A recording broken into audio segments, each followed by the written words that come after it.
कन्या राशि वाले जातक, पिछले जन्म का साथी है ये आदमी। स्वागत है मित्रों आप सभी का आपके अपने YouTube चैनल एस्ट्रो की दुनिया में। दोस्तों, इस वीडियो के माध्यम से हम लोग बहुत ही महत्वपूर्ण चीज जानेंगे। पिछले जन्म का आपका साथी कौन है, पूर्व जन्म में आप क्या थे, साथ ही साथ अगले जन्म में क्या होंगे। ये तीन चीजें इस वीडियो में हम लोग जानेंगे। चलिए वीडियो की शुरुआत करते हैं। वीडियो शुरू करने से पहले आप सभी से हाथ जोड़कर विनम्र निवेदन है कि इस वीडियो को लाइक करिएगा, नीचे जो लाल बटन दिख रहा है उसको दबा दीजिएगा, अपना प्यार हम तक पहुंचाइए, हमारे परिवार का हिस्सा बनिए। नीचे जो लाल बटन दिख रहा है उसे दबाकर चैनल को सब्सक्राइब कर लीजिए। चलिए शुरुआत करते हैं, जानते हैं कौन था आपके पिछले जन्म का साथी, पूर्व जन्म में क्या थे और आने वाले जन्म में आप क्या होंगे। चलिए शुरुआत करते हैं। दोस्तों, हम सबको यह जानने की हमेशा चाहत रहती है कि हम पिछले जन्म में क्या थे, क्योंकि कई बार हमारे जीवन में परेशानियां आती हैं, रुकावटें आती हैं, समस्याएं आती हैं और हम लोग बोल देते हैं कि ये सब पिछले जन्म का कर्म है। ज्योतिष शास्त्र भी ये मानता है कि पूर्व जन्म का हिसाब अगले जन्म तक हमें चुकाना पड़ता है, इसी से हमें सुख और दुख की प्राप्ति होती है। ज्योतिष शास्त्र के अनुसार कुंडली के माध्यम से इस समय का ही नहीं, पूर्व जन्म और अगले जन्म का भी पता लगा सकते हैं और ये भी लगा सकते हैं पिछले जन्म का आपका साथी जो है वो कौन था। दोस्तों, ज्योतिष शास्त्र के अनुसार पूर्व जन्म जो है जानने के लिए आपको लग्न और लग्नेश की स्थिति को देखना चाहिए। यदि आपकी कुंडली में गुरु लग्न यानी पहले घर में बैठा है, लग्न भाव यानी कि पहले घर में बैठा है गुरु, तो यह समझना चाहिए कि पूर्व जन्म में आप किसी विद्वान परिवार में जन्मे थे।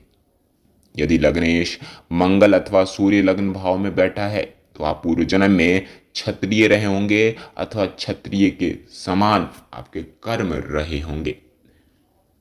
दोस्तों, वैसे ज्योतिष शास्त्र के मुताबिक आप चाहें तो खुद भी पता लगा सकते हैं कि आप पिछले जन्म में क्या थे। ज्योतिष शास्त्र के अनुसार अगर आपकी कुंडली में गुरु लग्न यानी कि पहले भाव में है तो समझ जाना ये पूर्व विद्वान थे, लग्नेश भाव में बैठे हैं। बुध जो है लग्नेश भाव में है और लग्न भाव में बैठे हैं तो पूर्व जन्म में आप वैश्य रहे होंगे। शनि और राहु को शूद्र ग्रह माना जाता है। लग्न स्थान में मकर या कुंभ राशि हो और शनि या राहु लग्न में बैठा हो तो पूर्व जन्म में आप शूद्र रहे होंगे।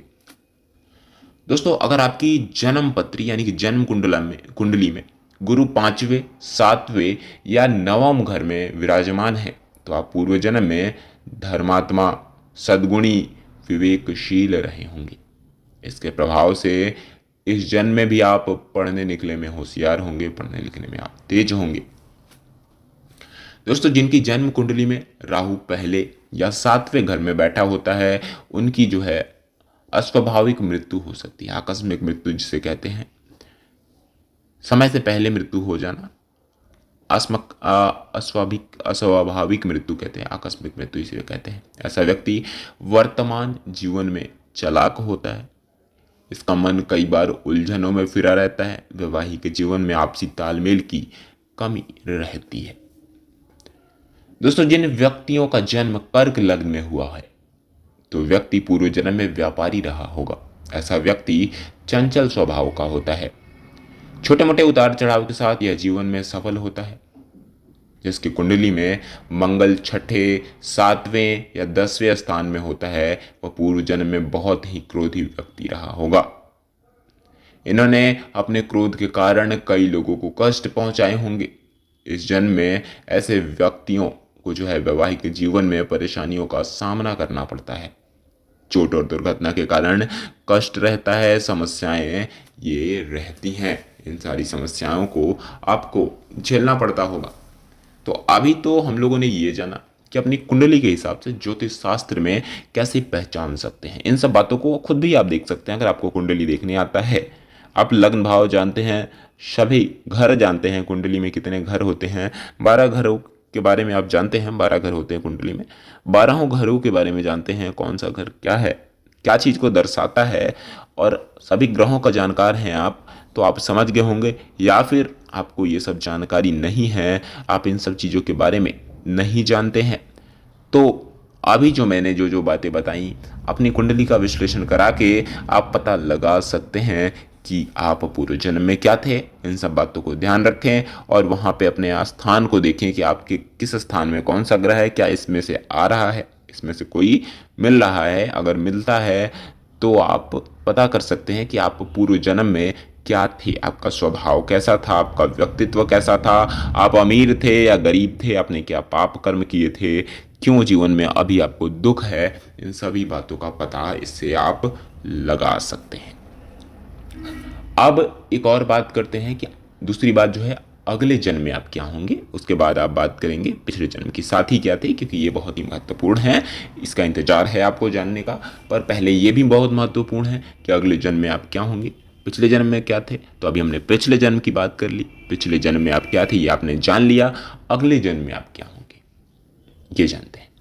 दोस्तों, कुंडली में 12वें भाव में गुरु या केतु शुभ स्थिति में होने पर व्यक्ति मृत्यु के बाद मोक्ष को प्राप्त करता है, जन्म जन्मांतर के बंधन से मुक्त हो जाता है, भगवान की शरण में चला जाता है, भगवान में विलीन हो जाता है, जिसे मोक्ष कहते हैं, उसे मोक्ष मिल जाता है।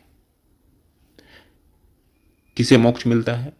जिसकी कुंडली में 12वें भाव में गुरु व केतु शुभ स्थिति में हो, किसी भी पाप ग्रह का प्रभाव उसके ऊपर ना हो, कोई भी पाप ग्रह के साथ ना हो, उस पे किसी भी पाप ग्रह की छाया ना पड़ रही हो, शुभ स्थिति में हो, गुरु और केतु 12वें घर में हो, 12वें भाव में, उस व्यक्ति को मृत्यु के उपरांत, मृत्यु के बाद मोक्ष की प्राप्ति होती है। दोस्तों, मृत्यु के बाद के विषय में महर्षि पराशर ने कई बातें विस्तार में बताई है। अगर आप हमारे धर्म को मानते हैं, यहाँ तक आप आए हैं, तो जरूर आपको हमारे धर्म में, हमारी आस्था में, हमारी ग्रंथों में विश्वास है, तभी आप यहाँ तक सुन रहे हैं हमें। तो जो मृत्यु के विषय में महर्षि पराशर ने अपनी राय दी है, कई बातें बताई हैं, विस्तार से बताई हैं।